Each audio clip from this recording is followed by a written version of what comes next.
Lagi bersama gue Iqbal Rizali. Ini saya akan masih dalam rangkaian membahas tentang cerita Tan Malaka dari penjara ke penjara. Saya bagi menjadi 4 bagian karena isinya sangat menarik.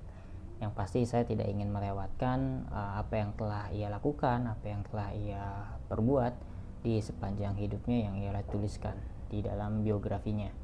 Dan ini menjadi hal yang sangat menarik dan bisa mengubah orientasi dalam hidup saya gitu kan. Karena seorang Tan Malaka pun ia adalah selain seorang pejuang, ia mampu gitu kan, dalam artian ia menghidupi dirinya sendiri. Ia dengan tetap bekerja tapi ia tetap berjuang ya kan? Jadi ceritanya setelah penangkapannya di Hong Kong, Tan Malaka dibebaskan karena berkat bantuan yang ia kirimkan surat pada ketua partai sosialis di Inggris, dan akhirnya ia dibebaskan, ia dikembalikan ke Cina. Dan di Cina pun akhirnya ia bertemu kembali dengan teman lamanya, yaitu Kait gitu kan, yaitu teman yang telah membantunya selama di Amoy. Kemudian akhirnya ia menemukan situasi yang berbeda, karena ketika setelah situasi perang, Kait mengalami kesedihan dan putus asa di dalam hidupnya. Ia banyak termenung, pemarah, pemabuk, dan akhirnya pun suatu penjaga di rumahnya mengatakan bahwa ya Kait pada saat ini tidak ingin bertemu dengan siapapun dan tolong jangan diganggu, karena memang setelah kepergian istrinya itulah yang mengubah hidupnya menjadi seorang pemarah, mabuk, dan sebagai seorang yang putus asa karena ia sangat begitu mencintai istrinya. Namun seketika penjaganya itu memberikan pesan bahwa sewaktu-waktu gitu kan Tan Malaka bisa menemuinya. Akhirnya Tan Malaka pergilah ke teman kembali yang satunya di daerah desa Iwe itu. Akhirnya di situ ia bertemu dengan temannya. Namun ketika penangkapannya di Hong Kong, ia beberapa catatan surat kabarnya itu disita, dan ia sudah tidak lagi menjadi surat koresponden, surat kabar di Filipina. Akhirnya ia memang sama sekali tidak ada pemasukan. Akhirnya disitulah ketika itu ia melihat peluang bahwasanya banyak sekali pemuda ataupun pelajar dari Tiongkok itu ia sangat kesulitan dalam mempelajari bahasa Inggris. Akhirnya ia berdiskusi dengan temannya di daerah desa Iwe itu bahwasanya dia ingin mendirikan sekolah kursus bahasa asing, yaitu Foreign Language School kayak gitu kan. Akhirnya setelah beberapa kali dia merencanakan, karena untuk penghidupannya dia harus mencari penghidupan yang lain, dan setelah tidak lama akhirnya si temannya itu yang Kait itu menemukan Tan Malaka, namun dengan situasi keadaan yang berbeda. Ia telah bertobat, ia telah menjadi pribadi yang lebih baik, ia sering rajin mengaji, sembahyang, dia menjadi seorang Buddha gitu kan, dan menjadi kehidupan yang lebih tenang. Akhirnya dengan situlah, dengan cerita ide Tan Malaka itu, Kait sangat senang gitu kan, dan bersedia untuk membantu, tapi bukan sekedar modal. Ia membantu secara tempat tinggal, tempat untuk mengajar pula. Akhirnya dengan Kait pun juga Tan Malaka diperkenalkan oleh pejabat kota ya Amoy, dan juga itu memberikan support dan memberikan dukungan terhadap sekolah yang akan didirikan oleh Tan Malaka. Akhirnya diperdirilah itu. Ya setelah seminggu, 2 minggu, beberapa minggu berdiri belum ada muridnya. Akhirnya setelah beberapa bulan akhirnya ada beberapa murid, dan muridnya itu pun sangat akrab dengan Tan Malaka, dan ia juga sering kali mengajak Tan Malaka berdebat tentunya tentang pemikiran Marx, tentang pemikiran Engels, dan segala pemikiran kiri lainnya. Dan itu pun dengan pengetahuan Tan Malaka seperti itu, ya sangat welcome dan menjadikan murid-murid itu ya memang sangat nyaman gitu kan. Sudah ada beberapa puluhan murid.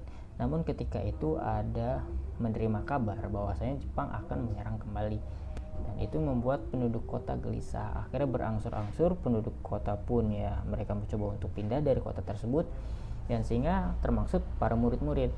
Akhirnya yang membuat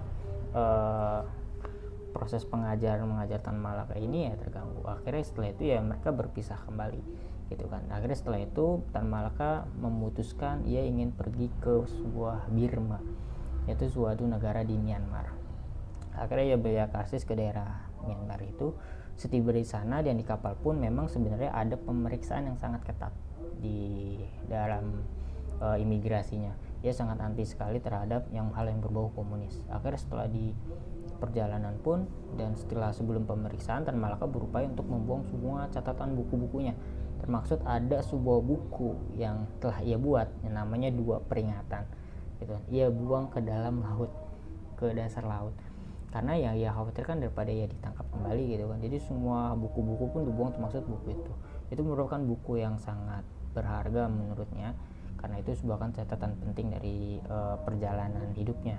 Akhirnya setelah dibuang dan disisakan beberapa kursus bahasa Inggris, dan akhirnya pun dia bisa selamat gitu. Dan menurutnya keputusan membuang itu tepat gitu kan, karena memang selagi dia sudah capek ditangkap sana sini, ditangkap lagi, akhirnya dia memilih keputusan untuk dia kira ya referensi bisa terbentuk kembali gitu kan, sehingga akhirnya ia mendapatkan sebuah kata-kata yang akhirnya selagi pustaka masih ada, selagi toko buku masih ada, referensi bisa dapat dibentuk kembali gitu kan. Hal-hal yang demikian pun ya untuk menjamin keselamatannya. Namun setelah ia berada di Burma, ia justru merasa kesulitan dalam mencari pekerjaan, baik itu pekerjaan halus maupun sekedar pekerjaan kasar gitu kan, sebagai kuli dan lain sebagainya, sangat sulit sekali. Akhirnya ia putuskan dari Myanmar kemudian menuju Malaysia, kemudian Singapura. Dan di Singapura pun pada saat itu Singapura masih bagian dari Malaysia ya. Ya di Singapura itu pun ia juga melihat gitu kan banyak sekali perbedaan gitu kan, terutama dari awal ia ke Singapura sebenarnya banyak sekali, 90% itu orang Indonesia banyak berjajar di toko-toko di daerah Singapura. Namun setelah 10 tahun akhirnya terjadi perbedaan, bahwasanya sedikit sekali orang Indonesia, bahkan banyak sekali orang Cina yang di sana gitu kan. Indonesia sudah hampir 99% tidak ada gitu. Akhirnya di situ ya menjadi kesulitan yang kedua gitu kan di dalam hidupnya. Dan saya rasa melihat bahwa kesulitan yang dialami adalah ketika berada di Singapura. Akhirnya ya uang habis, ia pun jadi belum bisa menemukan kenalannya. Bahkan pun ada beberapa kenalan yang di Singapura, ketika ia ke sana dan juga ia meminta tolong, ia dengan rasa segan gitu kan, temannya itu secara halus itu untuk mengusir gitu kan, karena setelah membantu Tan Malaka infonya, ia menjadi hidupnya menjadi susah gitu kan, dengan posisi jabatannya dicopot dan sebagainya. Karena emang sebelumnya ia memiliki teman, yaitu kenal seorang petugas yang memang meloloskan Tan Malaka. Ketika memang membantu Tan Malaka, ya jabatannya dicopot dan ia menjadi hidup yang sangat susah. Akhirnya itu pun Tan Malaka secara cepat-cepat, secara sadar akhirnya langsung pergi. Akhirnya disitulah Tan Malaka itu lontang-lantung gitu kan, terus berpindah dari kenalan satu ke kenalan yang lain, yang memang tidak ada penghidupan yang tepat seperti di China gitu.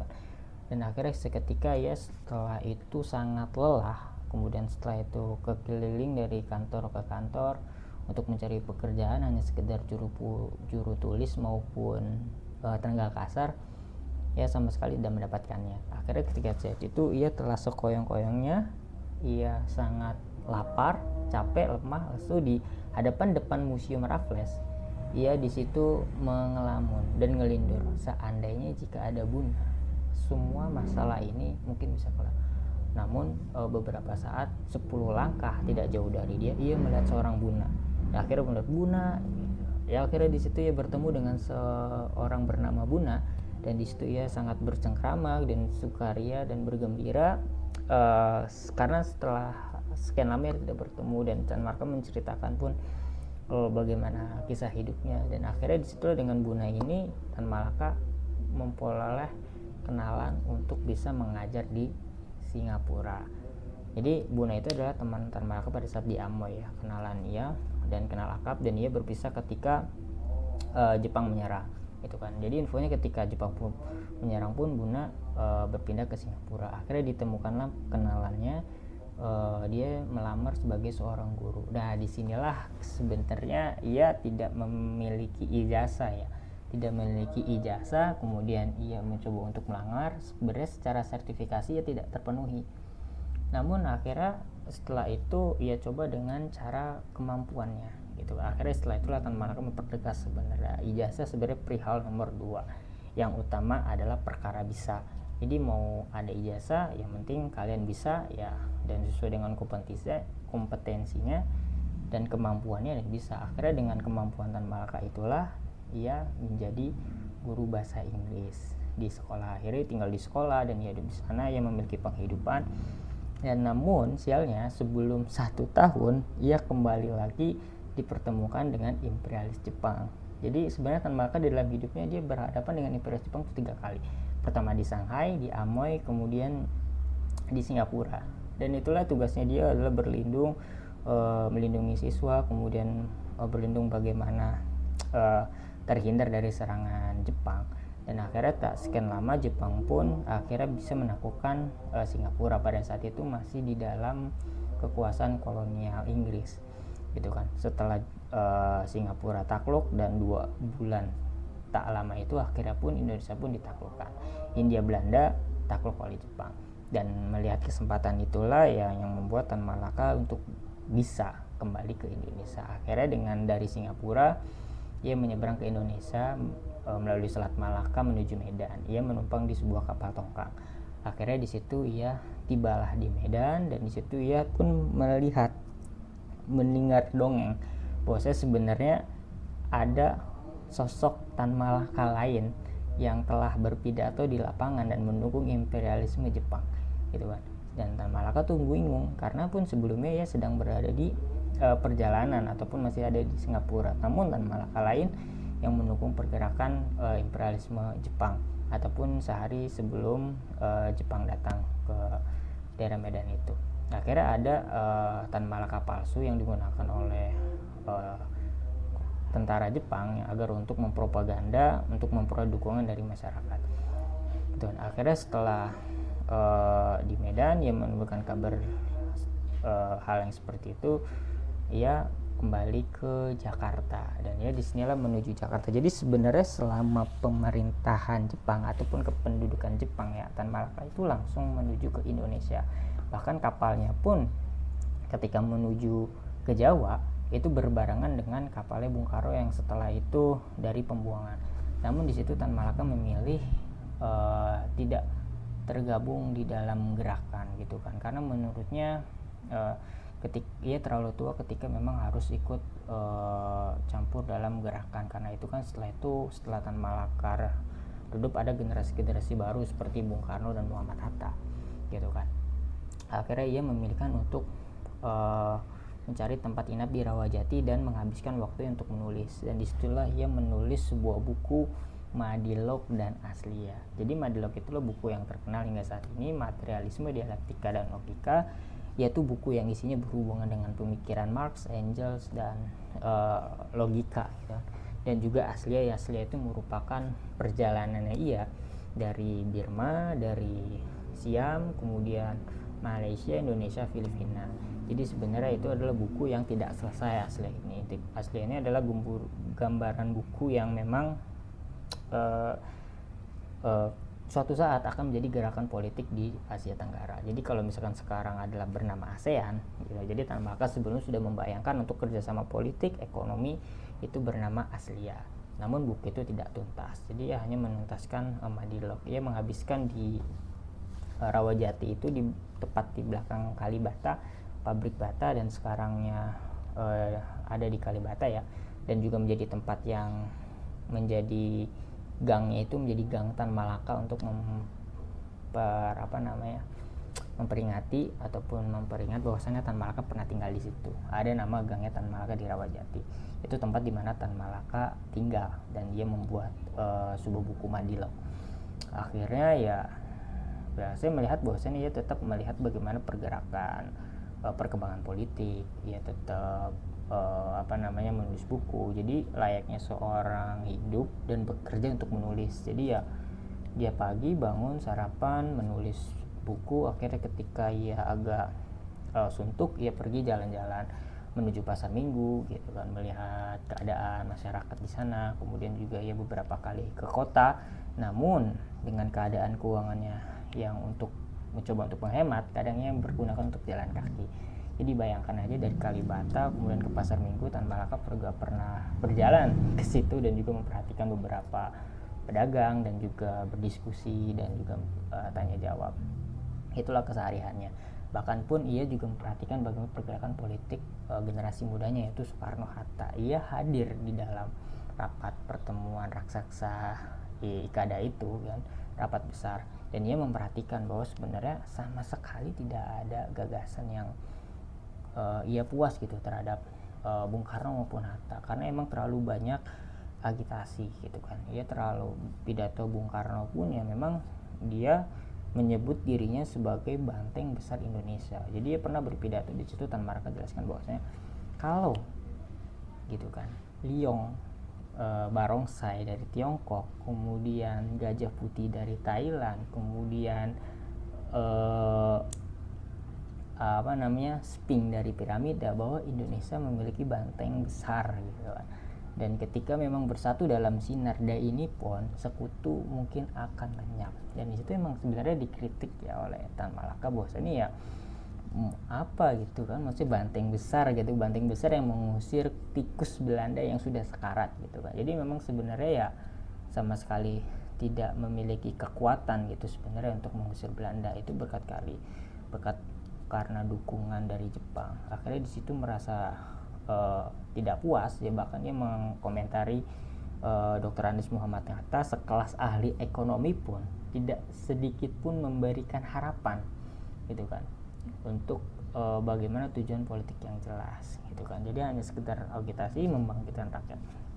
Akhirnya setelah selesai membaca buku, setelah selesai menulis buku, setelah selesai dia memperhatikan bagaimana perkembangan politik di Jakarta, ia memilih untuk mencari penghidupan baru, tempat kerja baru dan tempat tinggal baru. Akhirnya di situ ia diterima kerja sebagai bagian gudang gitu kan. Jadi dia mengakui sebagai Ilyas Hussein, lulusan Mulo 2 setingkat SMP, dan dia diterima karena memang sekali lagi ia bisa keterima karena bukan ijazah gitu kan, karena kemampuannya gitu. Akhirnya setelah itu ia bekerja di daerah Banten, kemudian ia menjadi di bagian gudang, kemudian ia naik gitu kan, berpindah mendaftar sebagai juru tulis di Romusa.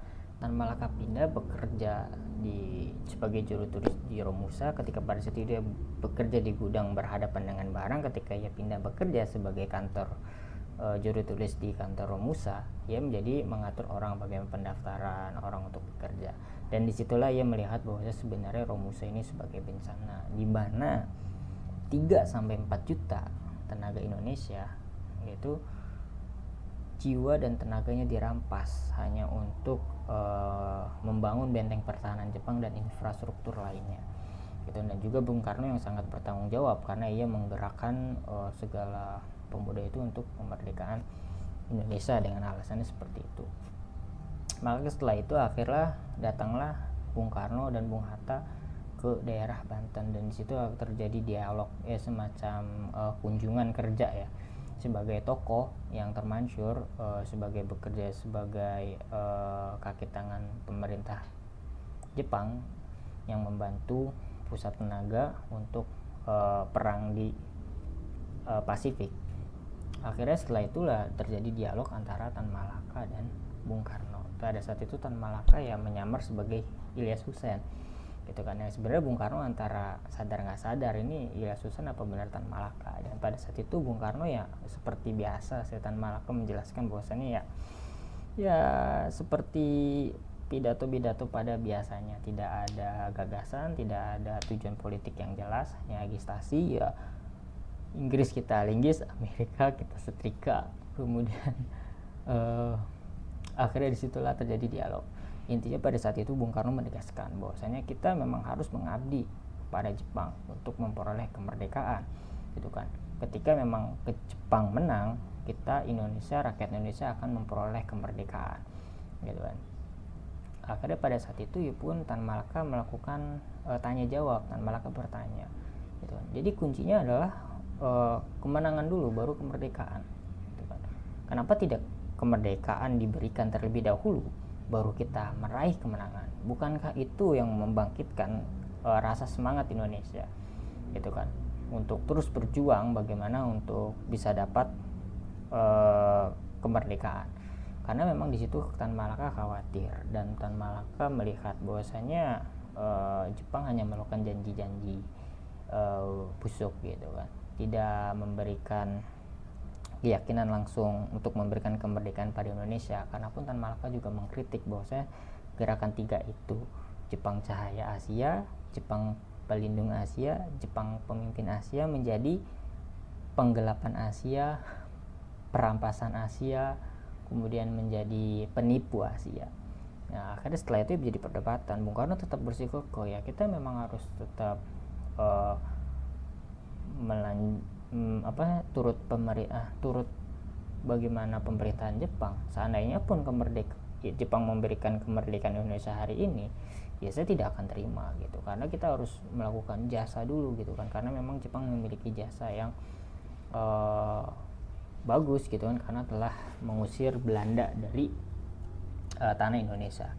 Akhirnya pun perdebatan itu pun dihentikan secara paksa karena memang membuat sangat gaduh, dan itu pun yang menjadi dialog bagaimana Tan Malaka dengan Bung Karno gitu kan. Akhirnya ya setelah itulah catatan di dalam Tan Malaka dari penjara-penjara itu yang menceritakan bahwasannya bagaimana perjalanannya dari penjara ke penjara hingga akhirnya ia dipenjara sendiri oleh sebagai tahanan politik di negerinya sendiri. Nah, itu.